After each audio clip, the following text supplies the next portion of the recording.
Los Angeles, 1948. A mágia és a varázslat mindennapos volt.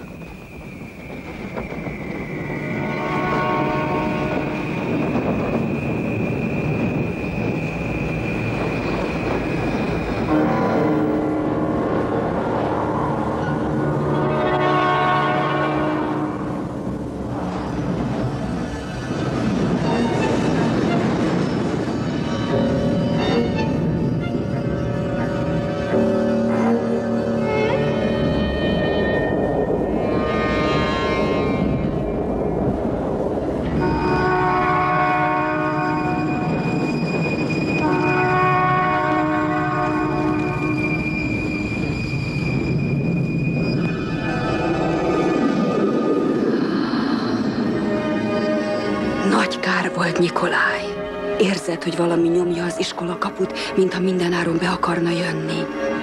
Rontás, rontás. Ha lenne pénzem, már rég Miamiban lennék.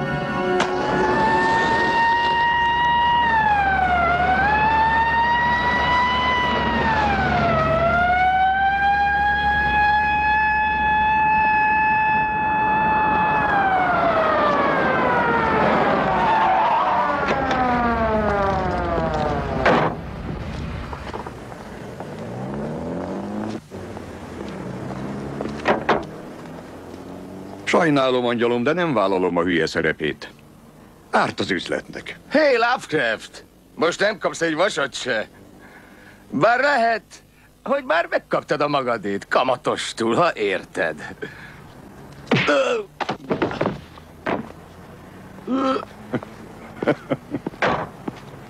Kelj föl, Grimaldi! Még azt hiszti valaki, hogy egy nő se ütött még le. Jó estét, hadnagy. Mi ez? A gyilkos fegyver. Legalább tiszta módszert választott, hogy eltegye a férjét lábalól. Legalább a szemébe nézett volna, amikor megölte. Legalább. Minek, mikor ma már egy kis viasszal egy fifikásabb gyerek is megölhet bárkit? Szép új világ, mi? Mágia. Kiráz a hideg attól, ami ma itt megy.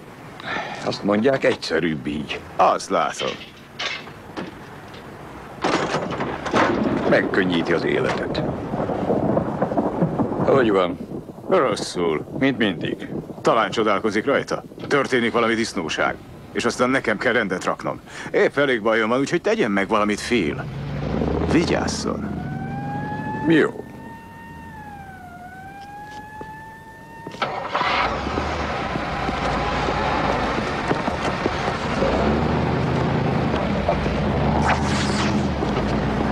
Szóval maga is?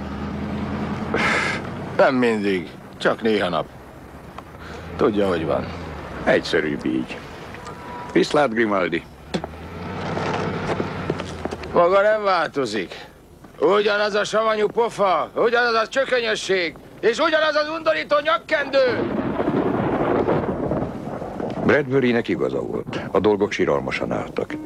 De ahhoz képest, amibe ezután csöppentem, az összes addig látott mágia és varázslat vásári hókusz-pókusznak tűnt. A nevem Lovecraft, ami azt jelenti a szeretet ereje, és tudom, amit tudok. És valószínűleg az utolsó ebből a fajtából. Az egész azon az éjszakán kezdődött, mégpedig egy nővel. Mindig a nőkkel kezdődik.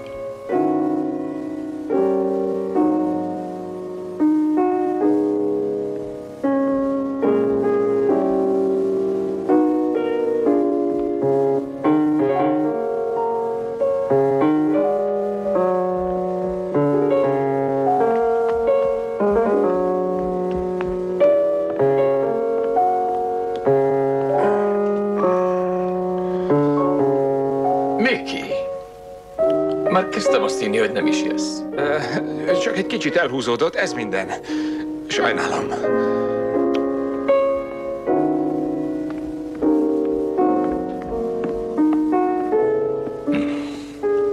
Köszönöm. Iszol valamit? Köszönöm, de rohannom kell, már el is késtem. Mickey, nem felejtettél el valamit? Mr. Tugwell?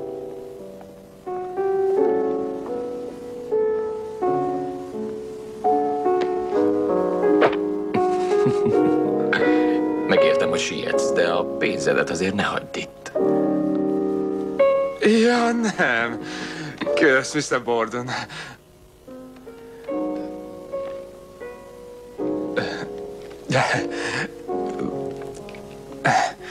Szívesen maradnék még, de tudja, hogy van. Hát persze, Mickey. Persze.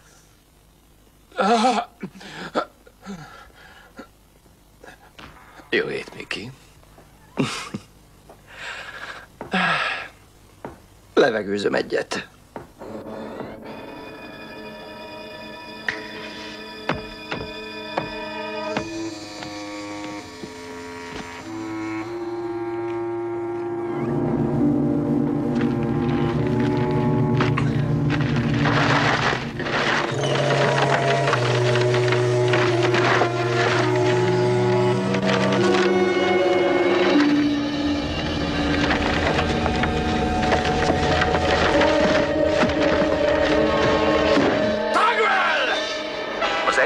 San Diego-i gyors a 6-os vágányról 8 perc múlva indul. A járat Long Beach, San Clemente, Loyola és San Diego állomásokon áll meg. Kérjük, igyekezzenek a beszállással.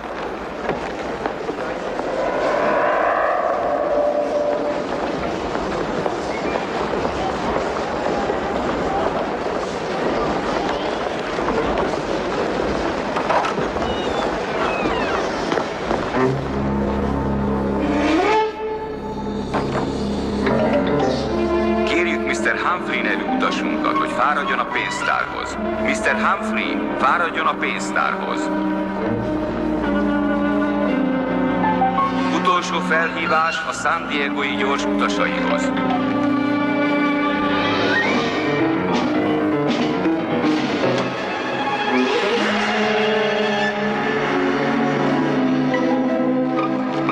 Itt nem biztonságos. Szeretlek. Menetrendszerű járat indul Long Beach-en át San Juanba.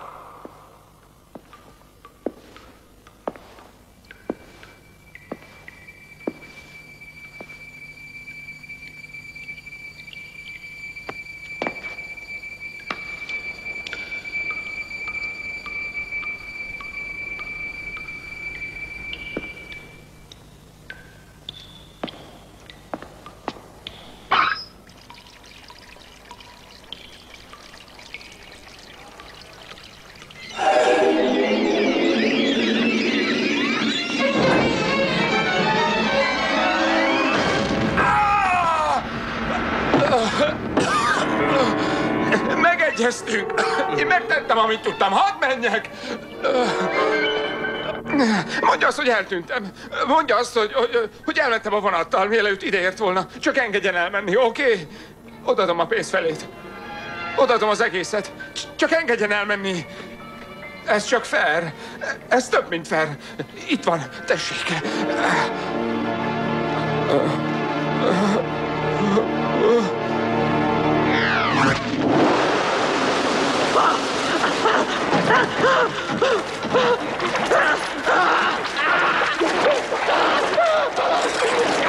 Ön nem erőszakos, de szereti, ha igaza van.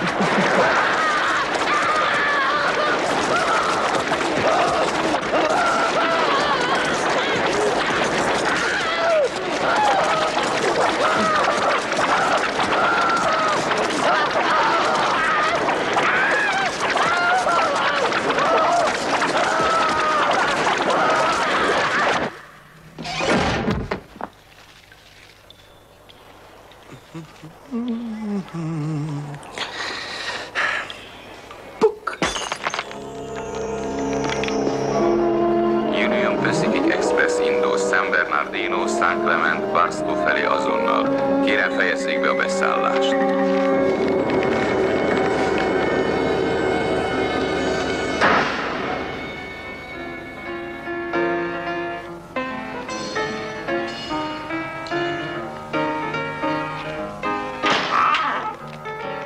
Jó reggelt, Mr. Lovecraft. Jó reggelt, Mrs. Kropkin. Láttam, milyen csinos asztali naptára van. Meg tudnám mondani, milyen napot írunk ma? Igen, kedd van, április 28. És ez a dátum abszolút semmit nem mond önnek? Nem hiszem. A férjem Nikolaj Kropkin halálának 3. évfordulója, aki ha meghal 10 mérföldes körzetben leesnek a ringók a fákról. Sajnálom. Valamint 28 nappal múlt elsője, amikor magának bért kellene fizetnie, mivel olyan nagy lelkűen megengedem, hogy itt lakjon a Kropkin Akadémián. Délutánra itt a pénz. Új megbízásom van. Mondja a szemembe. És ne feledje, aki egy boszorkánynak hazudik, annak apró kis mazsolává szárad ki a szeme. Most már rohannom kell. Megkapom a pénzt, és fizetik. Ajánlom is, Lovecraft. Különben a meglehetősen nagy darab és ellenszenves bátyáimhoz fordulok, akik imádják más bútorait kihaigálni az ablakon. Lovecraft!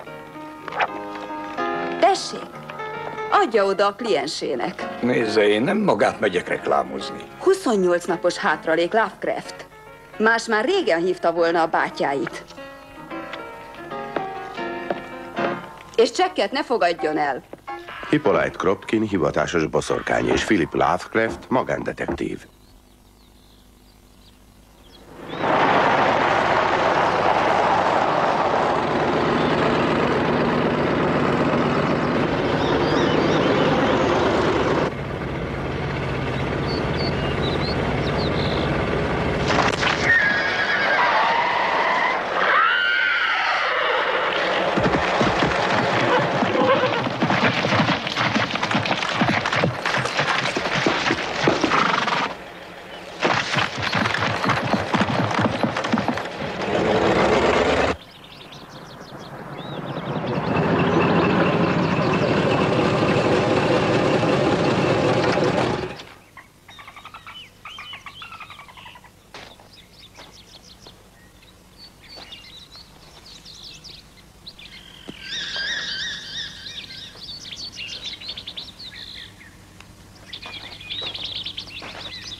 Igen? Csigész szalontánc? Nem.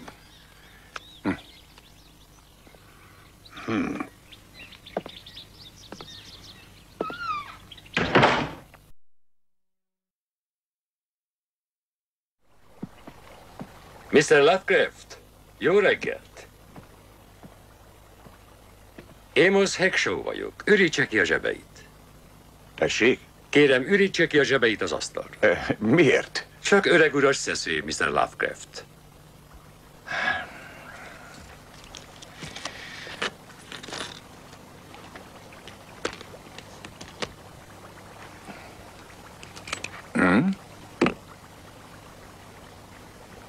Ki gombolná az ingét? Nézze, én... Elég egy gomb is, a legfelső.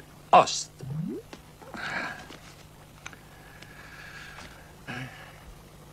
Ha többet akar, hívjon egy nővért.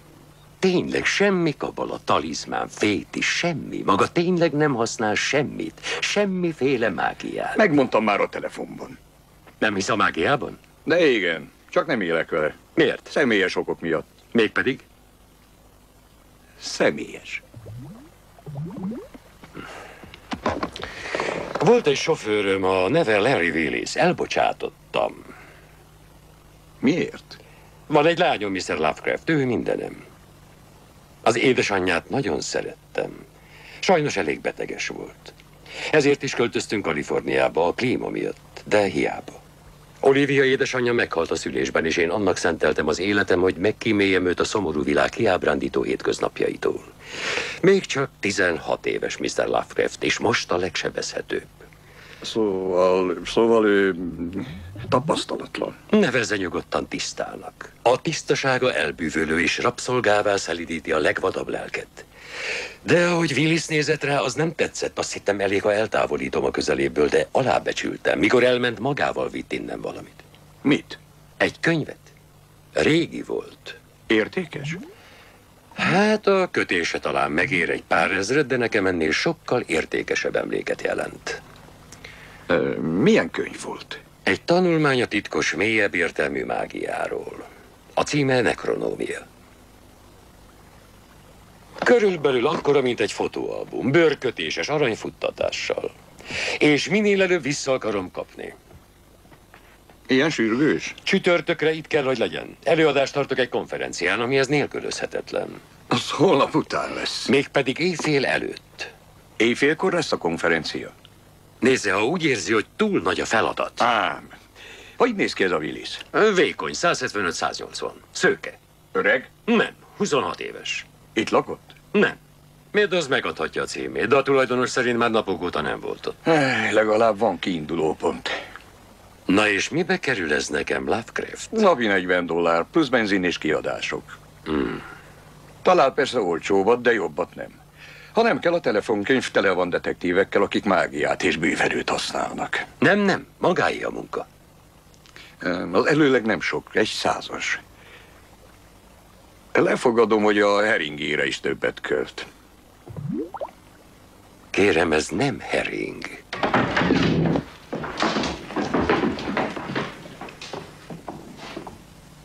Köszönöm, Arnold, elmehet. Innen már kitalálok.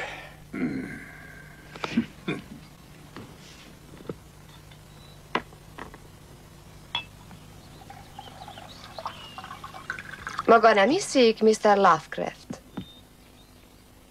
Láttam a névjegyét a kocsi a műszerfalán. Brandit? Nekem kicsit korán van. Ez aztán a nyakkendő. Köszönöm. Sokat birkózik vele? Nem, rögtön leszorítom.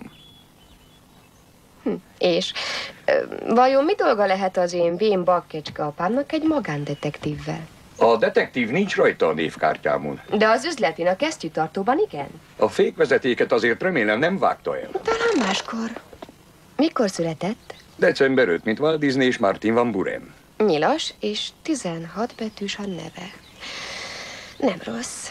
Nem tökéletes, de nem rossz. Igen. Larry Willis milyen jegy volt? Ikrek. Ikrek? Akkor dupla gázsit kellett volna kérnem.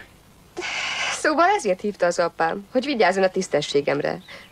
Ó, Lovecraft, ez lesz élete legkönnyebben szerzett pénze. Hogy? Nem, inkább mégsem. Biztosan nem szereti a túl könnyű feladatokat. Nem olyannak nézem. Ha tényleg akar valamit, akkor azt megszerzi magának. Kemény munkával, hogy igazán érjen valamit. Szerintem vegye le a blúzát. Ó, miért? Ha hagyja rászáradni a vért, nem fog kijönni. Vadászat után leszoktam venni az összes ruhám, és elégetem őket. Meztelenül kell lenni a ceremónián. Igen? Milyen ceremónián? Áldozat Diánának a vadászatért. Nem akar ott lenni? Köszönöm, de ma még fogorvoshoz kell mennem. Maga más, mint a többi, ezt el kell ismernem. Maga is másnak tűnik. Igen? Sűrű füst, de egy szikra sincs mögötte. Miért mondja ezt? Csak egy szűz foghatja meg az egyszarvút, nem igaz? Nem is vártam mást. A rádió azt mondta, ma napos idő lesz.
Beszorult a szivató. Nem, nincs is rajta szivató. Tudom én mi ez. Azok a kis görcsök. Az első világháború után csak a kankót hoztuk haza Franciaországból. De most elhozták a tengeren túlról ezeket a kis rohadékokat. Szemetek, mindenhol ott vannak.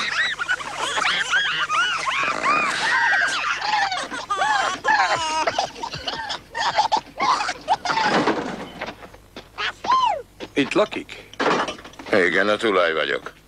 Régen a feleségem is segített, de 8 éve meghalt, elütötte egy vonat. Van itt egy bizonyos Larry Willis.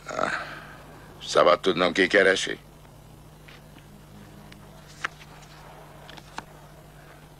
Én már régen nem táncolok. Viszeles a lábam. Csak nem tűztek ki valami díjat rá? Nem. Akkor nincs itt. 3 napja kiköltözött, azóta nem látta. És láthatnám a szobáját? Penzió, nem múzeum. Akkor mi lenne, ha kiadná nekem mondjuk 5 percre?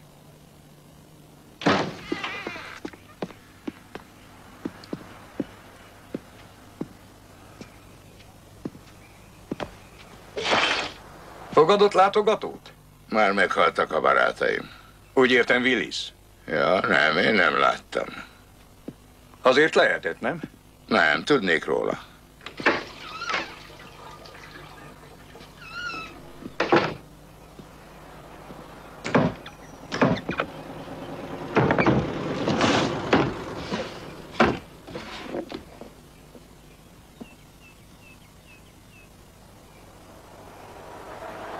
És hölgyek?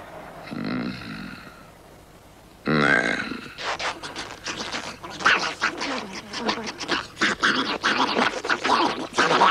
Rohadék. A francba. Most megkapod. Betelt a pohár. Eleget tűrtem, de most már betelt a pohár. Bepofátlankodni a házamba, az én házam, az én váram. Elegem volt, kinyírom őket, kicsinálom 1-től 1-ig. Igen, 1-től 1-ig, végzek veletek. Nyomjon pályaudvar egy táska.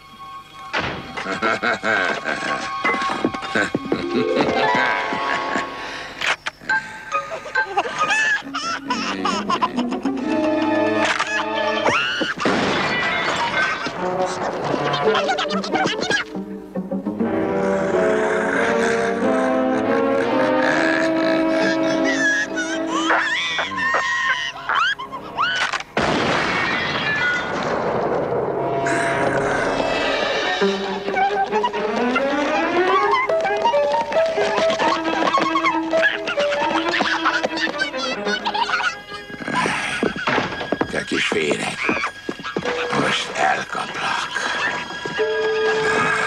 Állj meg, te kis... Hol vagy, hova bújtál?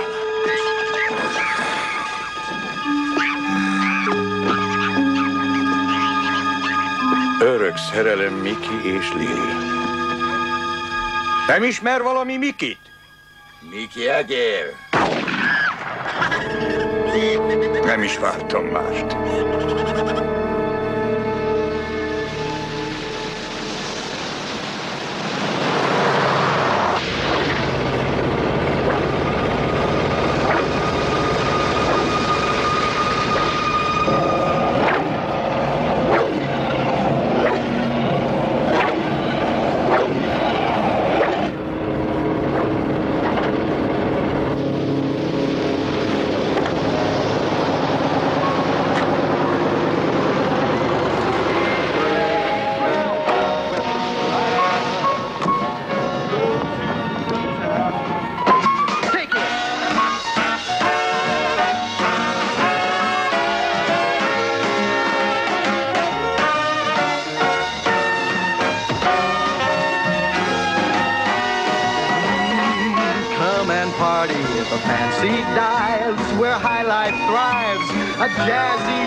Bourbon, kis vízzel, de diszkréten. Mint a hajnali harmat, rendben.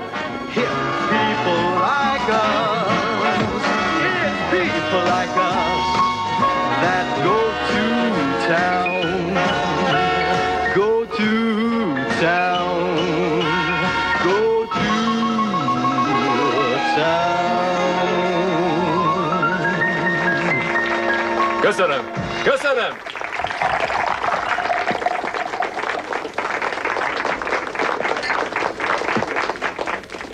Larry Willis még nincs itt? Ki? Larry Willis. Nem ismerem. Pedig úgy hallottam, Mikivel találkozik. Őt sem ismerem. Eltévesztette a számot. Szóval nem ismeri Larry Willist. Sajna rossz ajtón kopogtat, mister. Nem ismerem az urat. Ha te mondod. Hölgyeim és uraim!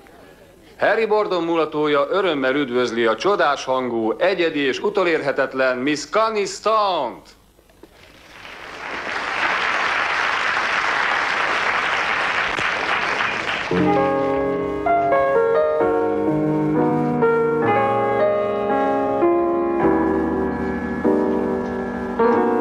I'm so easy to please.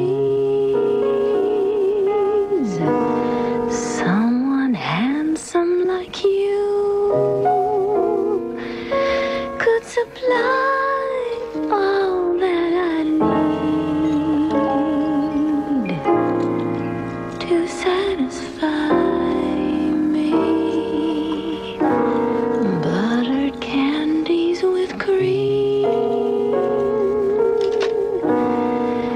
and a kiss that gets lost in its steam.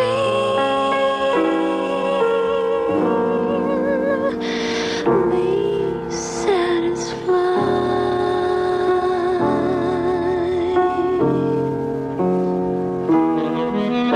If all you can do is stand by while this girl's lips are lonely, you're not the man I dreamed.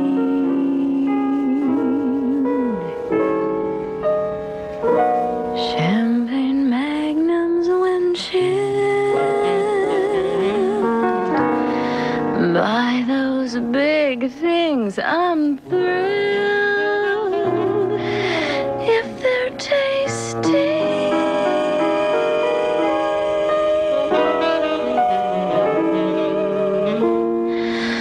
A deep, hearty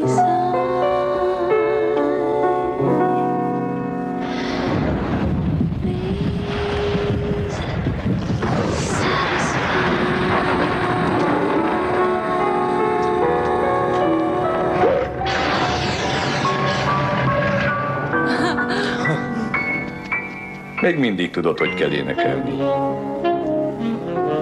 Phil, Egy italt? miért ne?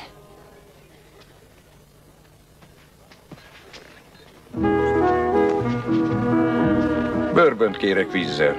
A hölgynek egy koktélt. Igen, uram. Arra nem gondolsz, hogy mostanában esetleg már mást iszom? Úgyis csak azt akartam látni, ahogy eszed a marancsot. Jó öreg Phil, finom, mint egy tégla.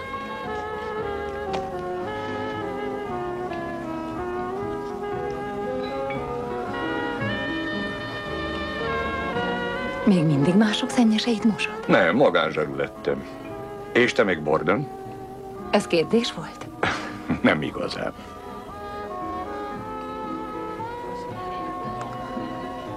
Mi szél hozott? Keresek valakit. Konkrétan vagy általában? Csak egy szerencsétlen sofőrt, aki nagyzási hóbortban szenved.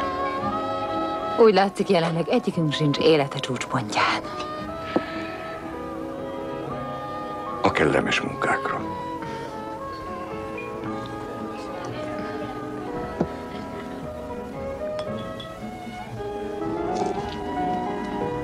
És hogy hívják ezt a szegény sofőrt?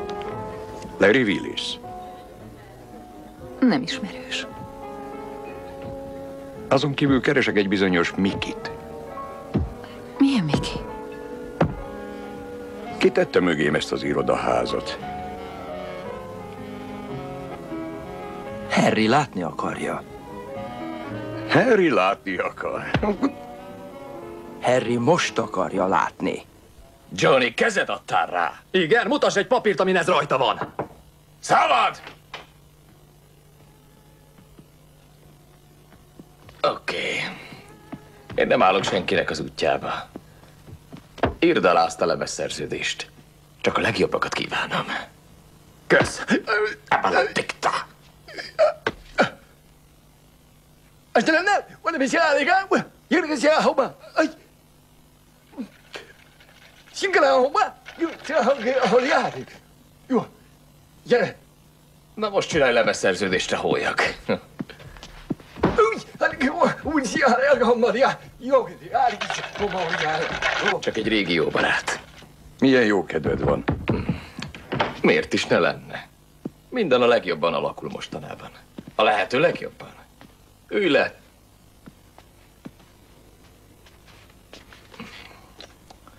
És mi van veled? Még élek.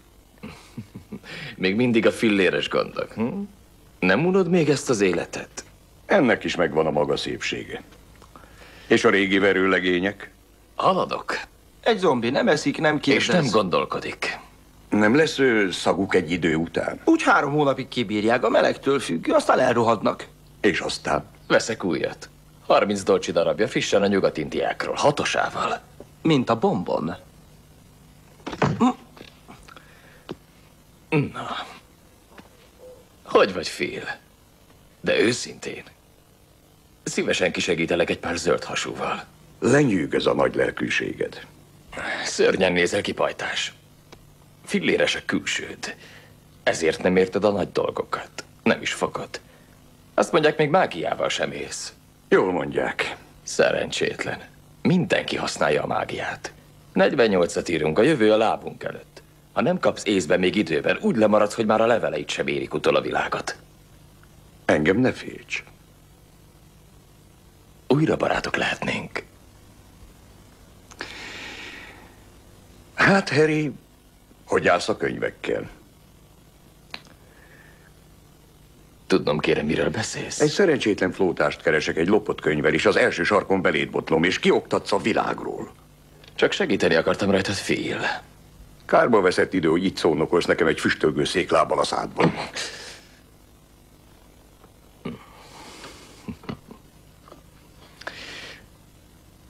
Talán tényleg jobban be kéne az idődet osztanod, Phil. Ki tudja, mennyi van még belőle. Mr. Tugwell, kísérje ki a vendéget.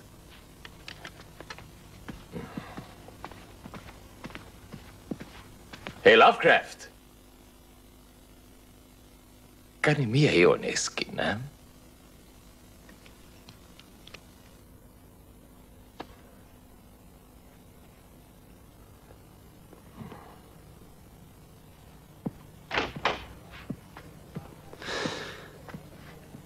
Ő is a könyvet keresi. Lehet. Mit tegyünk? Levegőzöm egyet. I've erased every feeling that carries your name. Each response to your touch has been replaced. But say what I may, it's not convincing. Do I lie to me?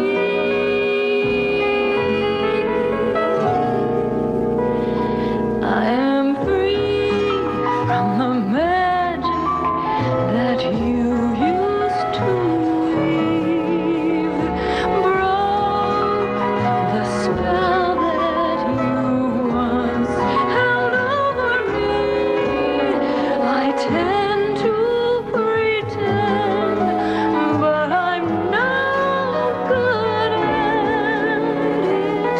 Why do I lie to me?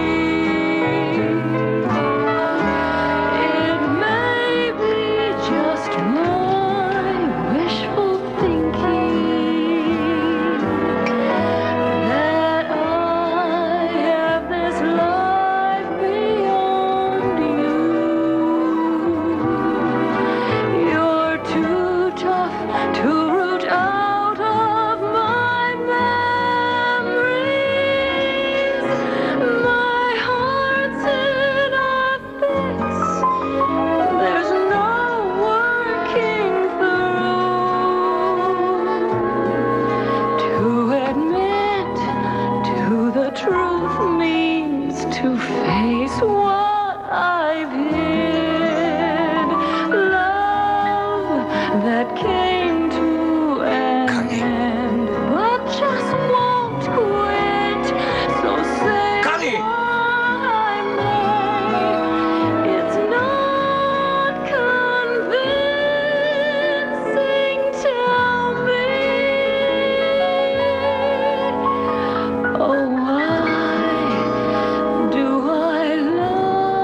Kani! Ki ez a Kani? Ne aggódjon miatta.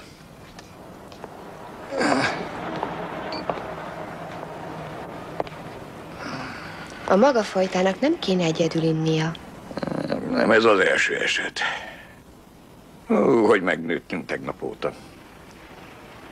Bocsánatot akarok kérni, amiatt a pofon miatt. A pofon miatt, vagy azért, mert nem húzott boxert előtte. Komolyan beszélek. Ezzel a kalappal a fején. Csak nem zavartam meg valamit. Üzleti tárgyalás, Mrs. Kropkin. Nem gondolják, hogy amíg létezik olyasmi, hogy erkölcsrendészet, kissé talán kevésbé bohém üzleti tárgyalásokat kellene tartani? Ha? Reggelizett már? Nincs kicsit késő a reggelihez? Valahol a világon csak reggel van. Ez csodálatos. Valószínűleg meg sem közelíti a Brown Derbyt és hasonló helyeket. Miből gondolja, hogy voltam a Brown Derbyn? Az apám ki sem engedne abból a szörnyű házból, ami inkább egy boszorkánykonyhához hasonlít. Halálra unom ott magam. Most is ki kellett szöknöm. Olyan szörnyű. Még moziba sem mehetek. Köszönöm. Papa elhozatja a filmeket, és a könyvtárban kell megnéznem egyes egyedül. Hát, élvezem ez. Soha nem jutok el egy izgisebb helyre. Csak a magán, meg az egyedül lét. Néha már úgy érzem magam, mint Rapunzel. Ki? A Rapunzel. Rapunzel, légy hozzám őszinte. Mint a könyvben. Egy gyönyörű lány be van zárva egy toronyba, és csak várja, hogy egy ifjú herceg megmentse, és amikor tényleg eljön, a gonosz boszorkány megvakítja. És innen szinte végig már csak arról szól a könyv, hogy a vakherceg mindennek neki megy.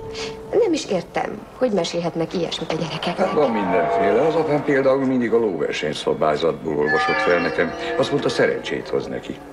És hozott? Egyetlen egyszer sem nyert egész életében. Maga mit tud arról a könyvről, amit Willis megfújt az apjától? Könyvtáram tündöklő fekete gyémántja. Mindig csak a csodás könyvtáráról mesél. Bár csak könyv lennék, akkor talán jobban figyelne rám. Régóta megvan neki ez a nekronómia? Nem. Tavaly télen hozatta vissza Egyiptomból. Vagy honnan? Meg vannak elégedve? Pompás. Hozhatok még valamit, kávét vagy ilyesmit? Nem, kösz. Hát jól van. Oké. Köszönöm. Üdvözletem a séfnek. Ez szörnyen jó volt. Kicsit zsíros, de sokkal jobb, mint vártam. Visszajövünk még? Maradjon itt. Hogy? Ha valami történne, be az asztal alá. Az asztal alá, Lovecraft? Eltévedt, pajtás. Csak keresek valakit, pajtás. Hova? Ide nem jöhet be. Valami gond van a számlával, nézze csak. Megesik néha, sajnálom. Csak fizessen, amennyit gondol, és kvittek vagyunk. Meg kéne néznie, nehogy itt átverje Nem magát. érdekel, nekint szerintem. Ide figyeljen, ne nézzen teljesen hülyének. Ki akar nyírni, mi? Megőrült. Mi ez? Melyik? Ez. Nem tudom. Miért nem veszel el, De mi? csak álljon! De csak álljon, ha élni akarsz. Be akar parizni. Nem. Átkot akart rámozni. Nem. Ki bízta meg? Nem tudom, miről beszél. Itt marad, és magával is az történik, ami velem. Engedjen!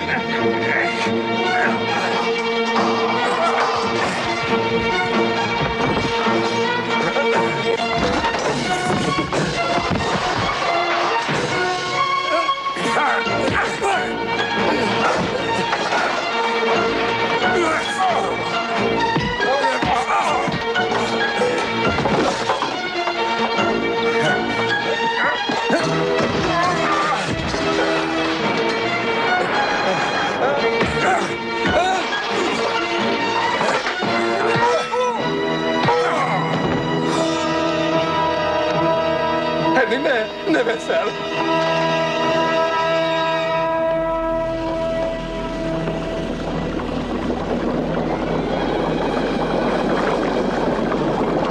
Vegye vissza kell vennie!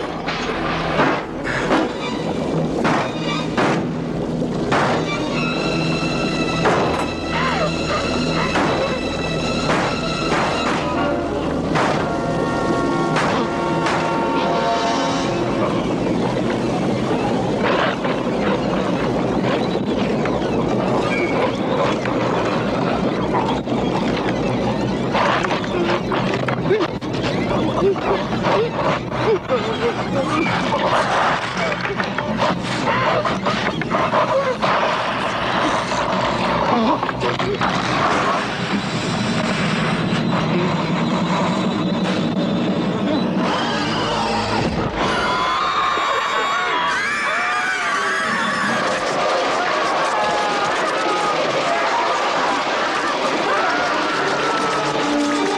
hűtőkabrát! Nyisd már ki!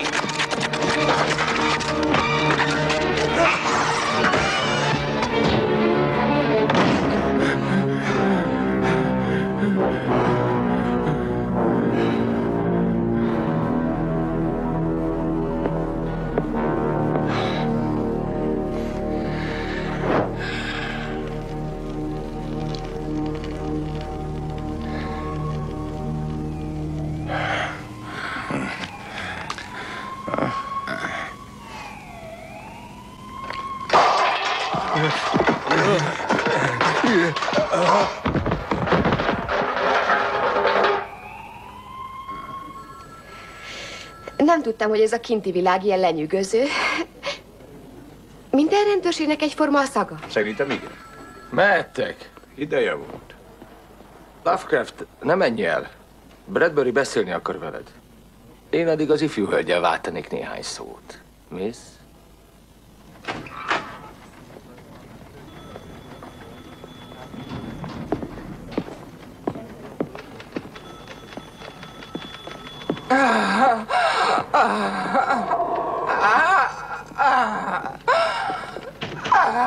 Nem szabad!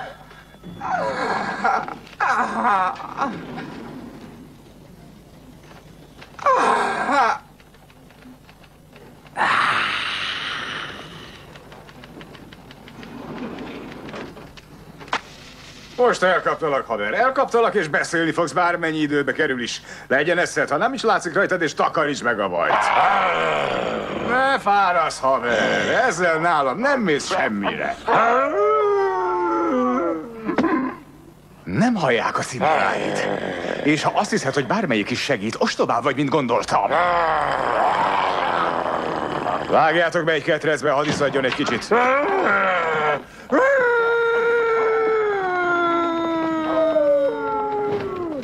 Utálom a teli holdat.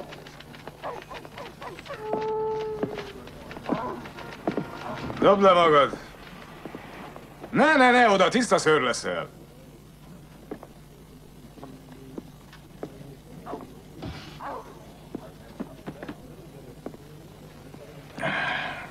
Na és mire iszunk? Semmire. Csak iszunk.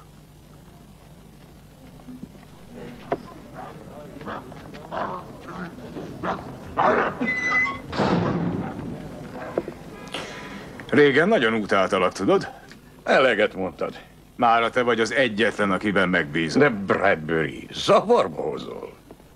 Egyedül rólad tudom, hogy nem varázspálcával a seggedben mászkálsz. Vámpirok Nyugat-Hollywoodban. Szalamandrák jönnek elő a Santa Monikai tűzcsapokból.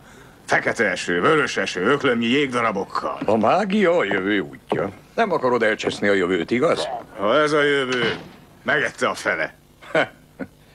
Segíthetnél? Magánzó lettem, tudod? Hát gyere vissza. Nincs itt veled semmi baj. Nem is volt. Sajnálom, szeretek független lenni. Vannak elégedetlen ügyfeleid? Hát néhányan kevésbé szeretnek. De ki tölt el neki, hogy átkot küld rád? Fogalmam sincs. Grimaldi szerint egy nővel voltál. Egy ügyfelem lánya. Neve is van? Van. Phil, ne csinálj úgy, mintha a fogadat húznák. Nekünk semmi bajunk veled. Van, akitől meg kell válnunk, ez előfordul. De veled semmi bajunk. Csak azért, mert Harry Bardon... Nem kell, hogy emlékeztess. Valaki démonokat uszít rád. Fekete mágiát használnak ellened, és még egy nyúlláb sincs nálad. Megoldom. Nem is érted aggódom, Phil, hanem azokért, akik közétek kerülnek. Rendben. Csináld, ahogy akarod, én ráérek.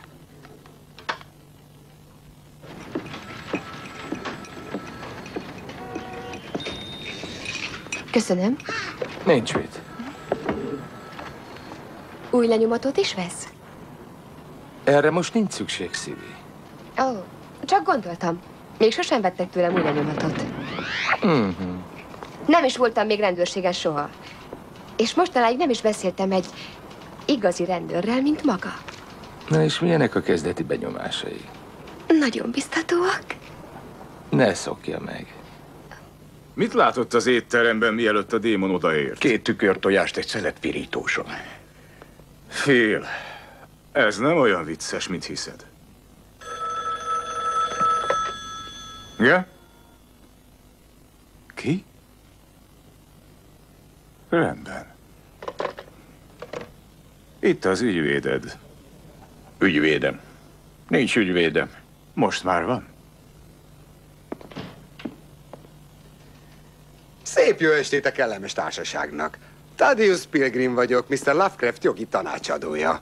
Kérem, bocsássák meg nekem ezt a késést, de attól tartok, ügyfelem elmulasztott értesíteni abbéli szándékáról, miszerint önként segíti a rendőrség nyomozó munkáját. A rend derékőrei nem ritkán persze a legcsekélyebb rossz indulat nélkül figyelmen kívül hagynak bizonyos cikkelyeket és paragrafusokat. Ilyenkor a magamfajta gyarló ember feladata, hogy rámutasson a jó szándékú, de kevésbé jogszerű eljárás lehetséges következményeire. Megfájdul a fejem, ha ezt tovább hallgatom. Honnan tudta, hol vagyok? Jeleket sugárzott Lovecraft, mint egy süllyedő hajó. Miss Hackshaw? Tessék, Mr. Grimaldi. Még alá kell írni a vallomását. Elnézést. Még mindig el akarsz utazni, Hippolyte? Igen, amint csak lehet. Jó, hozom a kocsit. Elutazik? És önnek is csak javasolni tudom. Nekem még dolgom van. Csinálja máshol. A jelek szörnyűek. Holnap éjjel együttállás lesz, az összes káros bolygó a helyén lesz, a lehető legrosszabbkor. Ha kicsit is érzékeny a füle, ropogni fog, mint a csomagoló papír. Az aurák borzasztóak. Én elmegyek Floridába. Baljós. Nagyon baljós. A nekronómia. Szóval hallott róla. Mi bekeveredett? Ez csak egy könyv. Jelenések 5-ös. És látám, hogy a trónon ülő jobb kezéről egy teleírt könyv vala 7 pecséttel lezárva, és hallék egy hatalmas angyalt zengő hangon szólani. Ki méltó felütni a könyveket, pecséteket veszejtvén, és senki emberfi a földön vagy egen, sem az földnek mélyében fel nem tudná ütni a könyveket, sem csak rátekinteni. A Bibliában szó van a nekronómiáról. Ha a kapu kinyílik, eljön a vég. A nekronómia a kulcs a kapuhoz.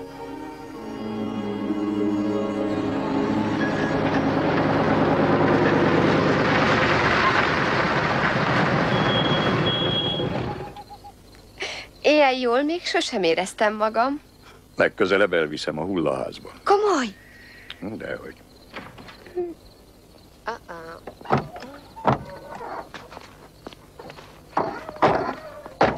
Szervusz, papa!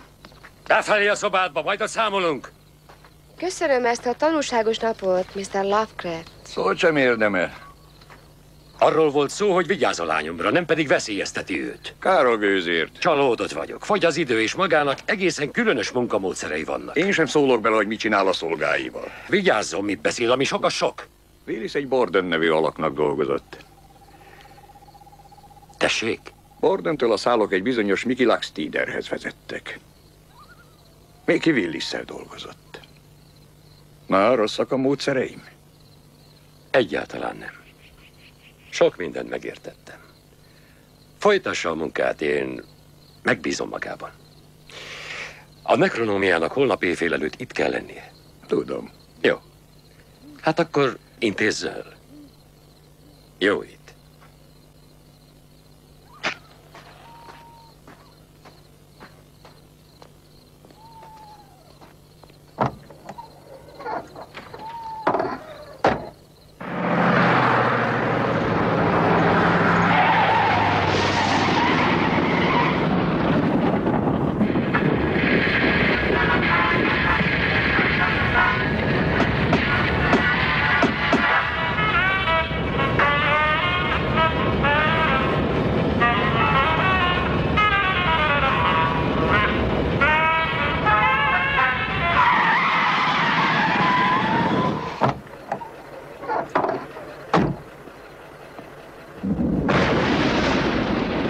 Grimaldi, te egy amatőr vagy.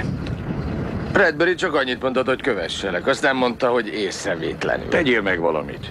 Miért kéne neked bármit is megtennem? Mert egy ifjú hölgy is benne van a pakliban. Komolyan? Igen. És akkor? Vigyázz rá. Ennyi? Ennyi. Mit mondasz? Meggondolom. Gondolj csak.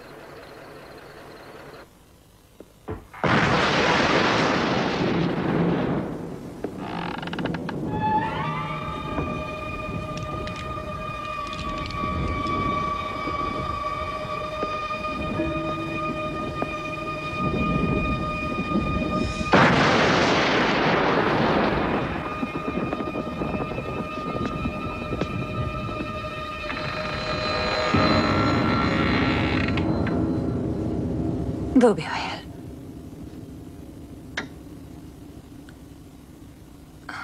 És ha egy rossz fiú van itt? Tudtam, hogy te vagy. Honnan? Megismertem, hogy lélegzel.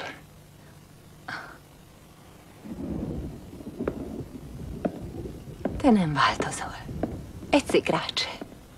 Miért? Ez egy új öltöny. De a nyakkendő a régi. Mi bajod vele? Semmi. Szédületes. Jól nézel ki. Te is. Hallom, tegnap beszéltél Harryvel. Igen. Mondott valami érdekeset? Az alsó nadrágomnak gyakran sokkal intelligensebb mondani valója van. Egy italt? Köszönöm. A szép napokra. Ha még van. Hallottam rólad valamit. A klubban. Na mit? Nem bírod a mágiát. Ki is van. Hogy akarsz elmozdulni a nulláról, ha nem teszel érte semmit? Ezt mintha már megbeszéltük volna. Mindenki él a mágiával. Én nem. És mit bizonyítasz vele? Egy koszos iroda, egy lerobbant kocsi, egy ronda nyakkendő, ez a nagy szabadság eredménye. Kompromisszumok nélkül nem megy film. Mindenki ezt mondja. És mitől vagy te olyan különleges?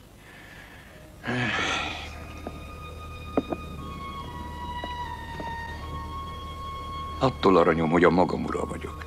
A legelején eldöntöttem, hogy mit teszek meg és mit nem. Rengetegen kezdik így, és sokan végig is csinálják, de minél kevesebben, annál nagyszerűbb.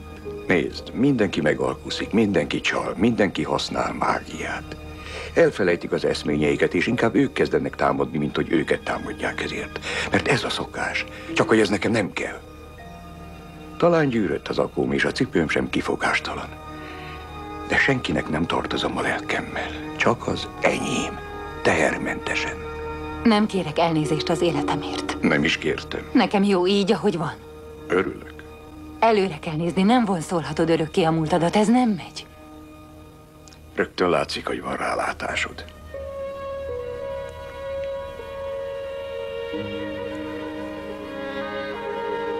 Miért kellett újra felbukkannod? Miért kellett eltűnned? Mert egy tudálékos disznó vagy, akinek fogalma sincs, merről fúj a szél. És? És tényleg megismerted, ahogy lélegzel?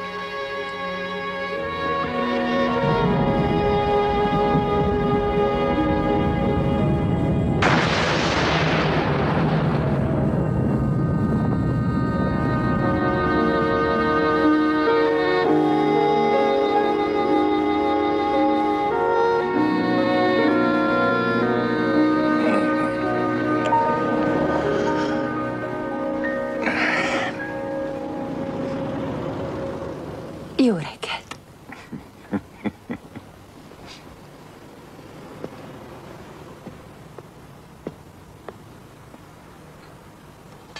A saját lakásodban nem volt ilyen rend. Az ember megtanul alkalmazkodni. Phil, nemrég a klubban megkérdezted, nem ismerek-e egy bizonyos Mikit? És? Nem egy kövér fickó? Olyan ideges típus. Lehet. Néha eljött a klubba egy Miki nevű alak. Harrynek dolgozott. Ennyit tudok. Mégis mit? Harry nem mondta, én meg nem kérdeztem. De ha őt keresed, ne az élők között keresd. Nemrég hozott Harrynek egy csomagot. Benne Egy régi könyv, csupa dísz meg arany. Minden esetre nem az volt, amit Harry keresett. Hogy nem az volt? Harry rögtön utána küldte Tagwelt, hogy megölje. Ezt meg honnan veszed? Tagwelt nem az esti lapokért szokás küldeni.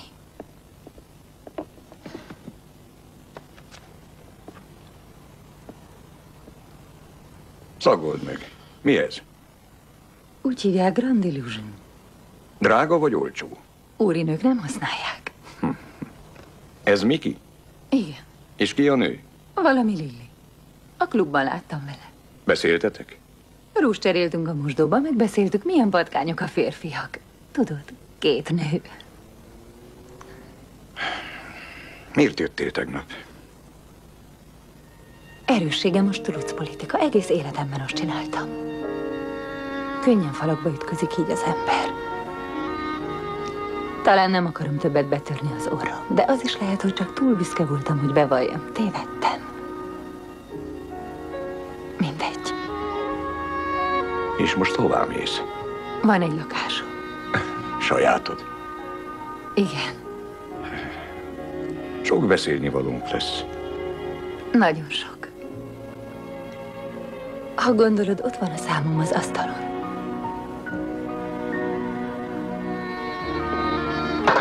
Vigyázz! Még megégsz.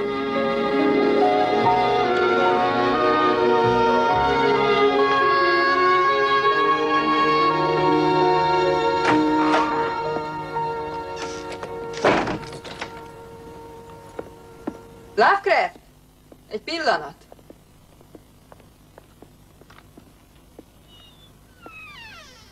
Na, hova készül? A pályaudvari gyorsbüfébe. Miami. De valamit még el kell intéznem. Igen? Hé, ez meg mi?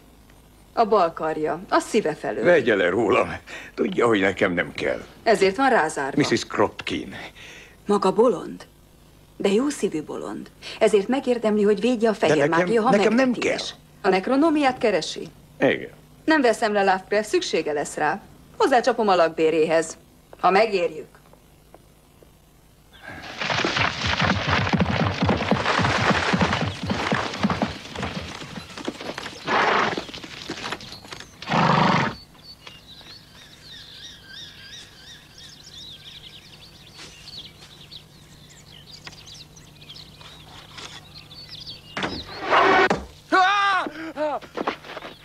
Meg akar ölni! A Grimaldi nyomozó megsérült. Jól vagyok. Jöjjön be a házba. Közben kap egy konyakot is. Elmondhatja, mi a csodát keres a szederbokraim közt. Grimaldi nyomozó. Otto. Otto. Mikor született?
Isten hozta Vista Bonitában. Annyira örülök, hogy eljött. A nevem Amber Peru, de szólítson Ambernek, és az önbecses neve. Phil Lovecraft. Hát Phil, ha megengedi, élvezetész magával üzletet kötni. Bocsásson meg.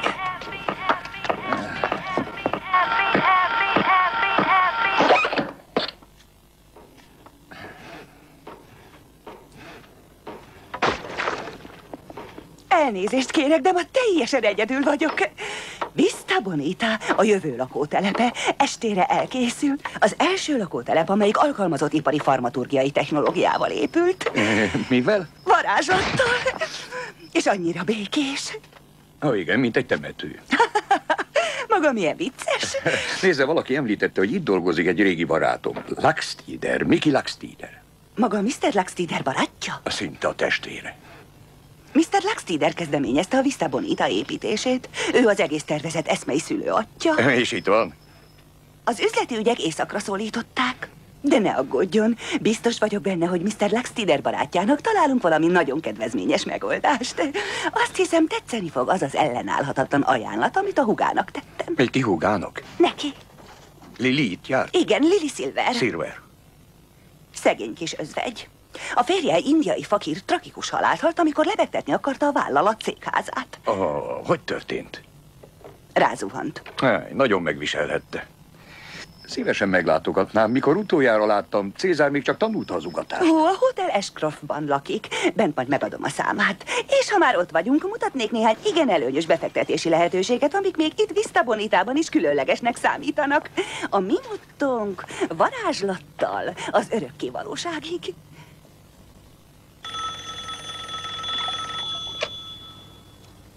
Halló? Hello, baby. Hello, Phil. Szükségem lenne rád. Mire gondolsz te?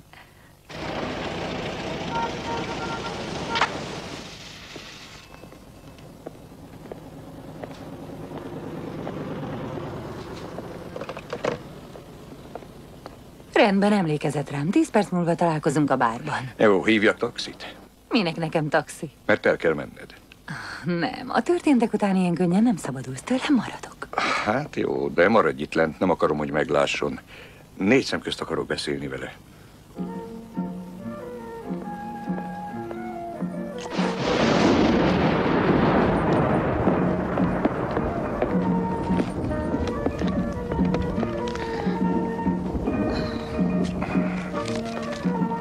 Ki mondta, hogy leülhet? A lábaim. Szellemes válasz. Ezt szeretem. Ez az egyik erősségem. Gondoltam. Nézze, egy másik alkalommal talán... De most várok valakit, oké? Rám csak van időd. Igaz, Lili? Ki maga? Most beszélgetünk egy kicsit.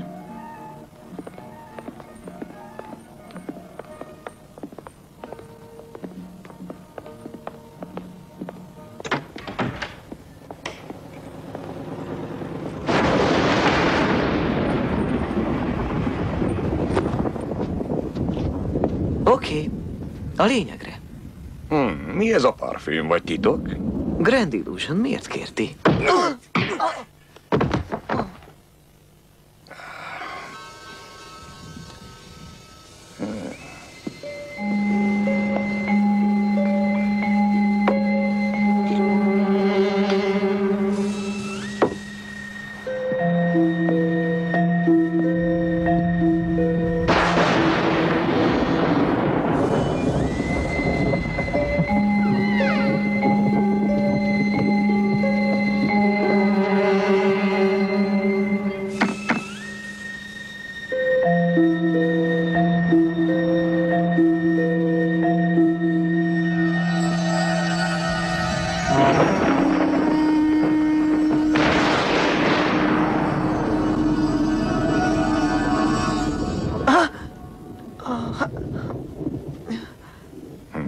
Ezentúl legalább nem ismerkedsz bárokban. De ki a franc maga? Mellőzzük a formaságokat, szépség. Ne! Kerestelek, Willis. Ki mondta meg? Egyszerű következtetés, ezért fizetnek. Ez a Mickey. Meg te vagy az egyetlen férfi a városban, akiért Olivia Hackshaw nincs oda. És ahhoz sem kell nagy ész, hogy kitaláljam, a Lily Silver Larry Willis anagrammája. Beszélgessünk állarc nélkül. Nekem nem kell állarc. Szóval miben sántikáltatok Mickeyvel? Találkozott vele, jól van? Őszintén szólva, Larry, szerintem halott. Halott? Hidd meg.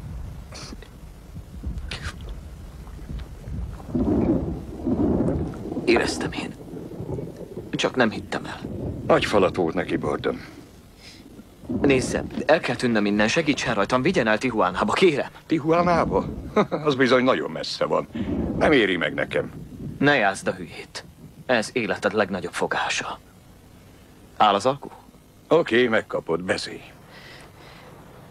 Előbb kérem vissza a hajam.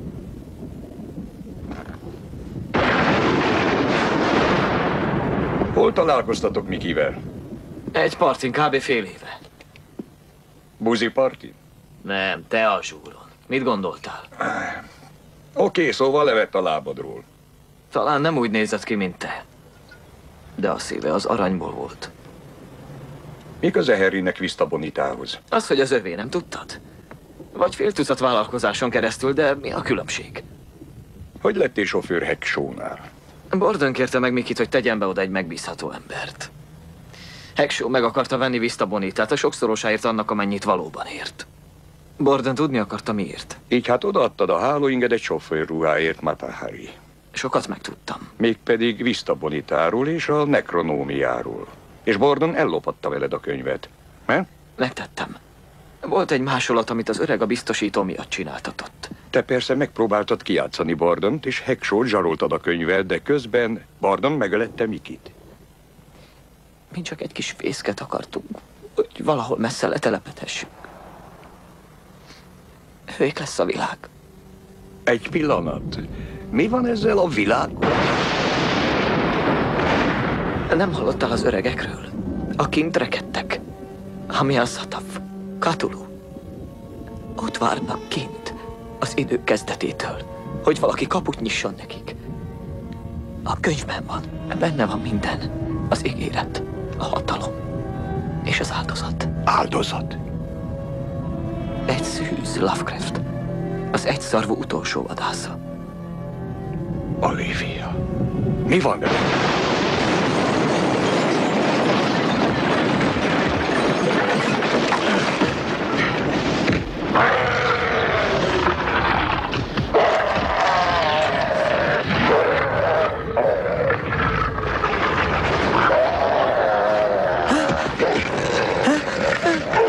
Nem mozdulj, kőagyú! Menj onnan, Larry, kicsit arrébb, hogy lássalak. Nehogy azt kapd, amit ez a repülős írkő. Menj már arrébb!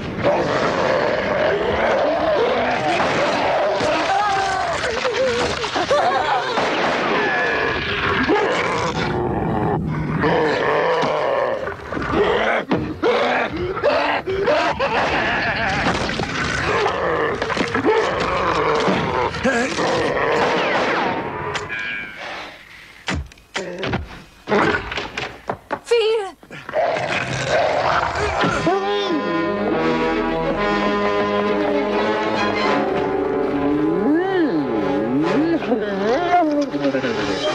Mondtam, hogy maradj lent! Unatkoztam. Nem volt nálad keresztrejtvény, gyere! Kösz az életem. Igazán semmiség. Most mi lesz? El kell tűnnünk. Akkor gyere.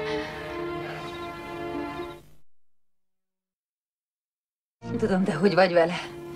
De én innék valamit. Jó vagy én. Te eleget tettél. Viszkit? Viszkit. Nekem csak megfájdult tőle a fogam. Jó puha kis párna, mi? Az, ahogy így elnézem. Neked adom. Én már unom.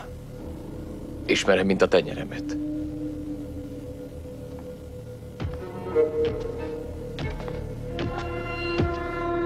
Azt hiszem, meg kellene fürödnöd, édesem. Egy jó kis fürdő. Én majd beszappanozom a hátad. Semmi kedvem fürdeni. De van.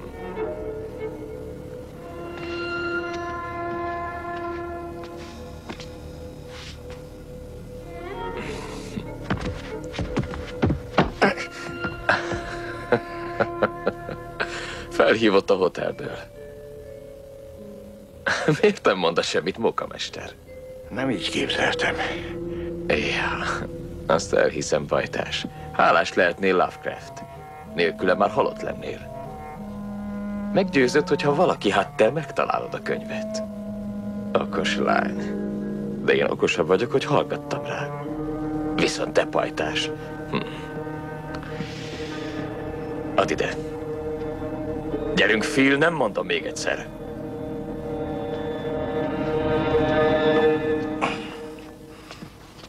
Köszönöm, Mr. Tugwell, nagyon köszönöm. Sok fáradtságomba került megszerezni ezt a könyvet, nagyon sokba. Persze mennyivel egyszerűbb lett volna, ha Mr. Tugwell nem nyírja ki Mickeyt, mielőtt elvezetett volna Willishez. Igen, de... Igen, de mi? Egy pillanat, főnök. Egy pillanat! Ez így nem fair! Megtette magának mindent, amit mondott, az úgy volt! Talán nem így van! Mindig így volt! Bocsáss Csapatmunka! meg. Főnök! Igen? Megbeszélhetnénk? Nem.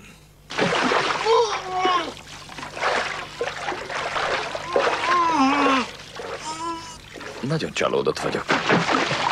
Nem bízhatsz már senkiben. Csak a Poncsara bíznak.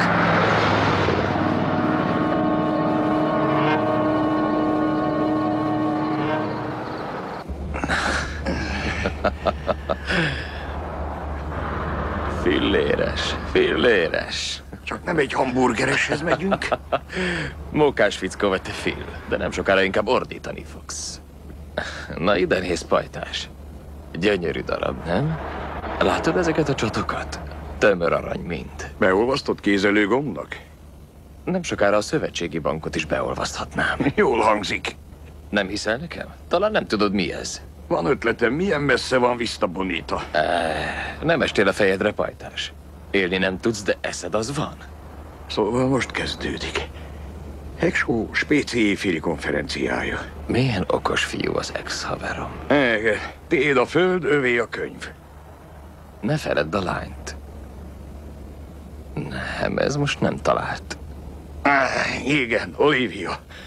Az utolsó egyszarvú vadász. Tudod te egyáltalán, milyen nehéz ma egy szüzet felhajtani Hollywoodban? Jobb, ha tartasz egyet. Ezért őrizte úgy Hackshaw, mint egy rabot. Ha nincs egy szűz, akár el se kezd. Próbálkozz mással. Nagyon csúnyán ráfizetsz.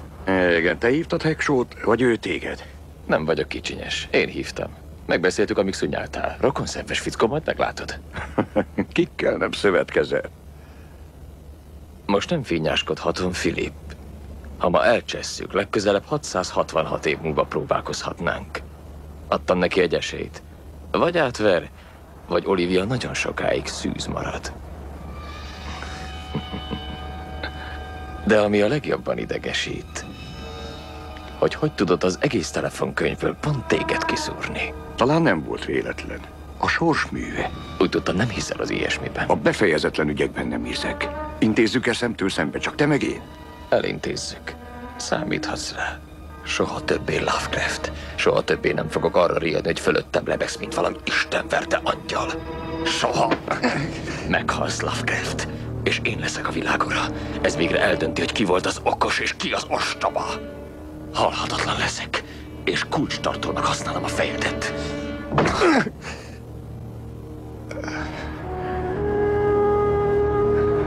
Ezt akartad?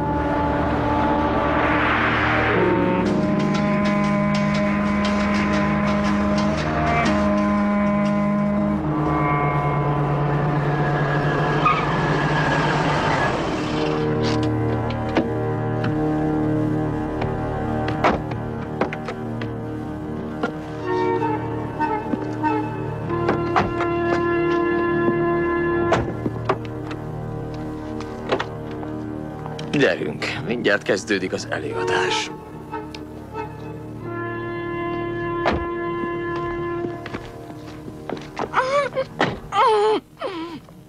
Maradj nyugton, Olivia!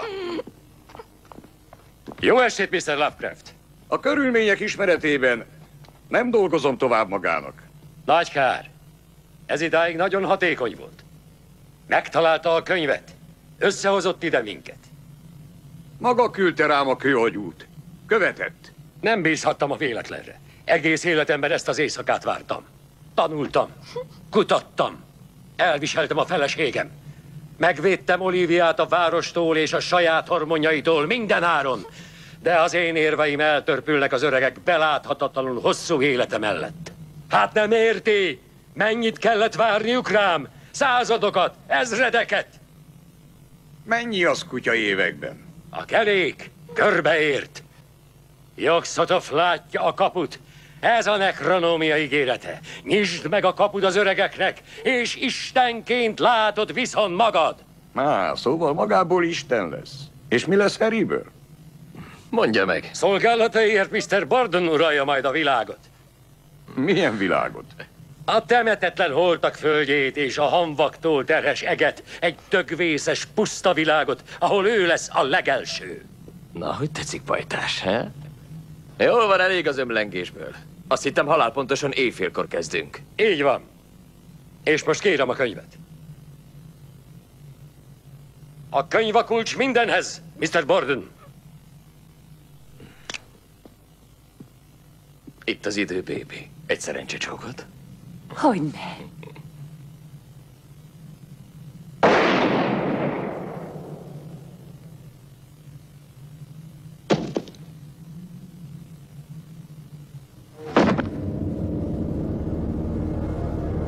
Viszlát, Harry.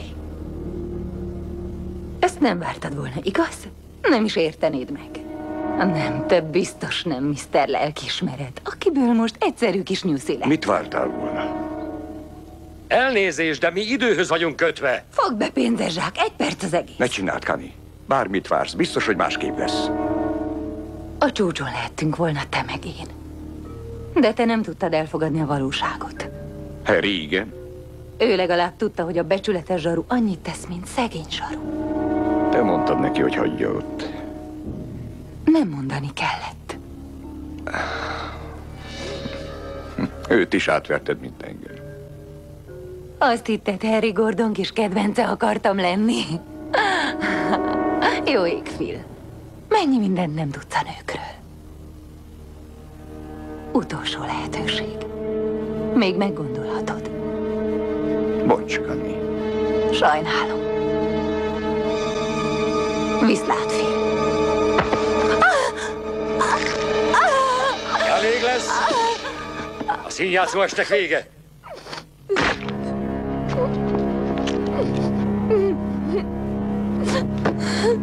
Sajnálom, hogy félbeszakítottam. Azt akarom, hogy a barátunk mindent lásson. Ezért meg egy csöppet sem kár.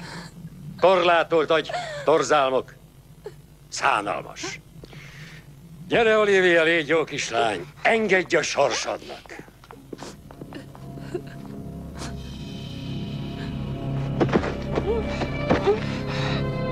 Csendesen.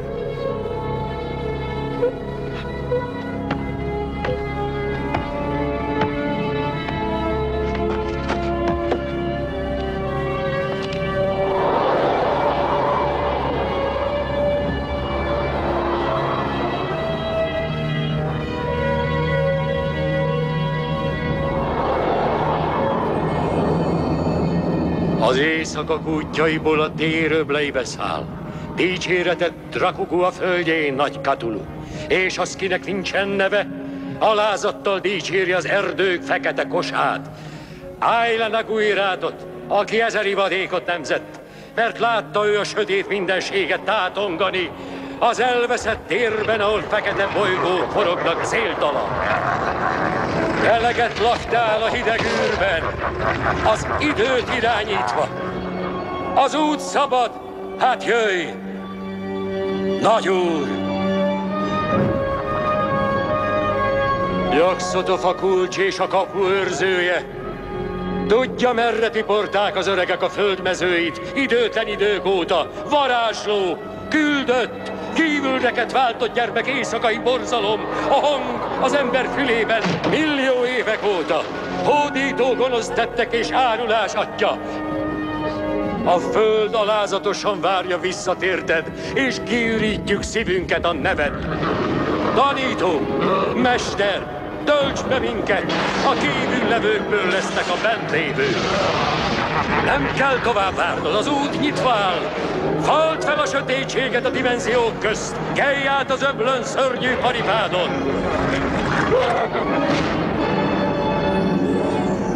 Küszöbön ajándék vár rád. Az én ajándékom. Jöjj és fogadd el!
csillagok gyúlnak, a tér bezárul, ezernyi világ olvad most egyé.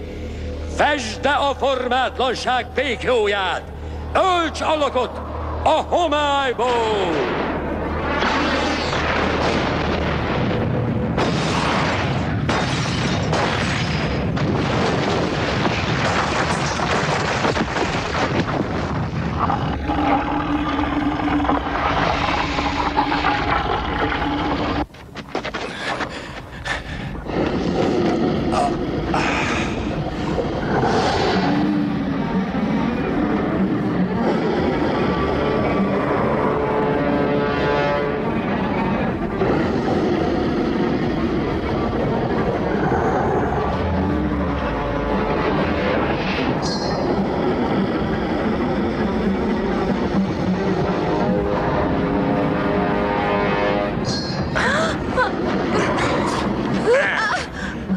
Ezt akartad, hát most nézd! Nézd!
Segítsen valaki! Ne engedje! Mondja a kezem! Jézus Isten! Kérem! Lapre! Lapre!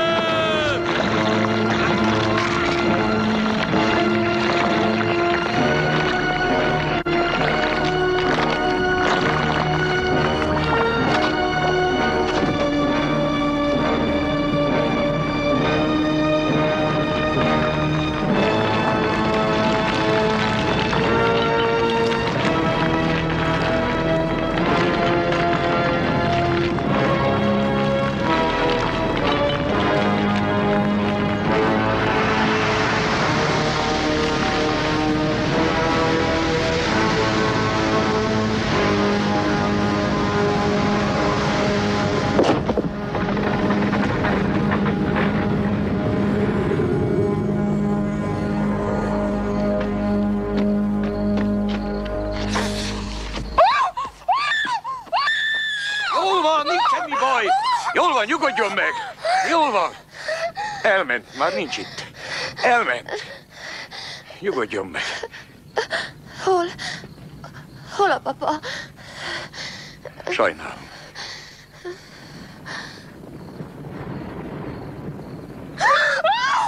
Mi az? Grimaldi ott van a kocsiban.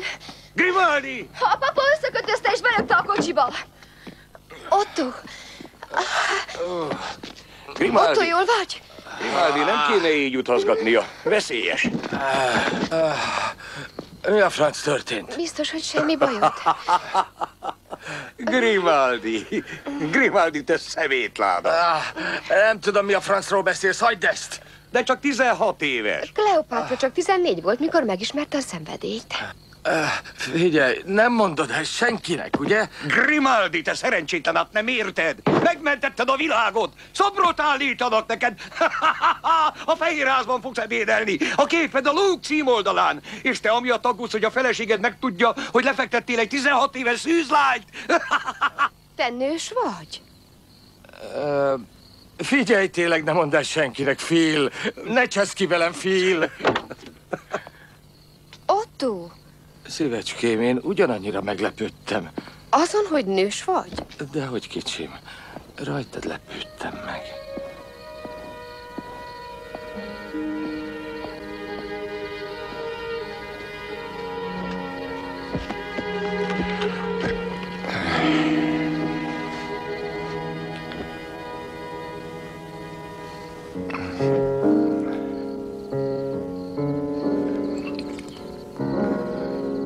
kezed? Eltört. Mi történt? Lemaradtál a világmegváltásról. Mindenről lemaradok. Még arról is, hogy Isten legyek. Mi lesz most? Grimaldi bevisz emberölésért.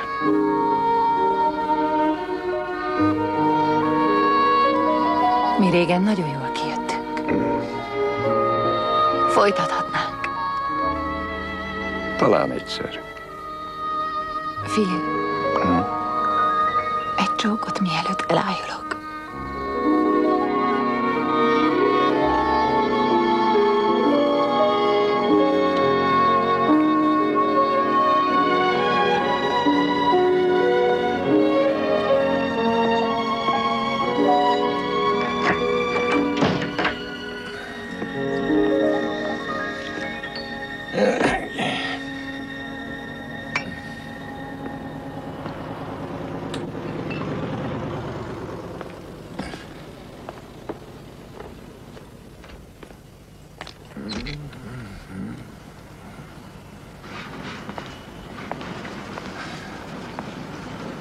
Lovecraft? Jól van? Mondjuk. Azt hittem, Miamiba ment. Már nincs rá szükség. Igaz? Azt hiszem.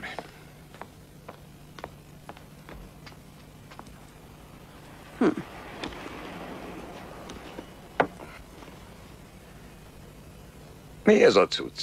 Csak néhány levél a tetőről, desztillált vízbe, lófarok és egy pici pocsolya. És még? Hipermangán. Boszorkány vagyok, de nem fanatikus. Hozok kötszert is. Kropotkin. Kösz. Mit? Az hosszú lenne. Hozom a kötszert.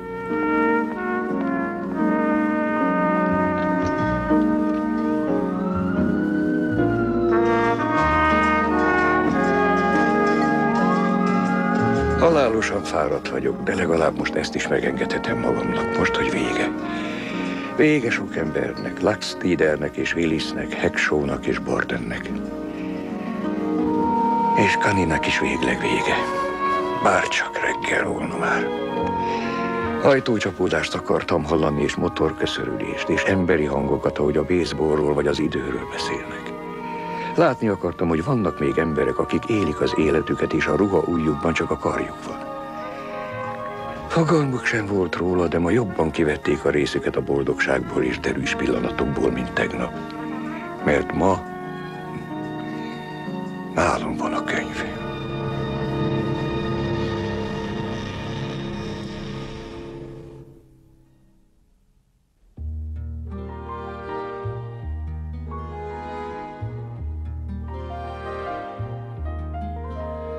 I've erased every feeling that carries your name. Each response to your touch has been replaced. But say what I may, it's not convincing. Why do I lie to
swallow.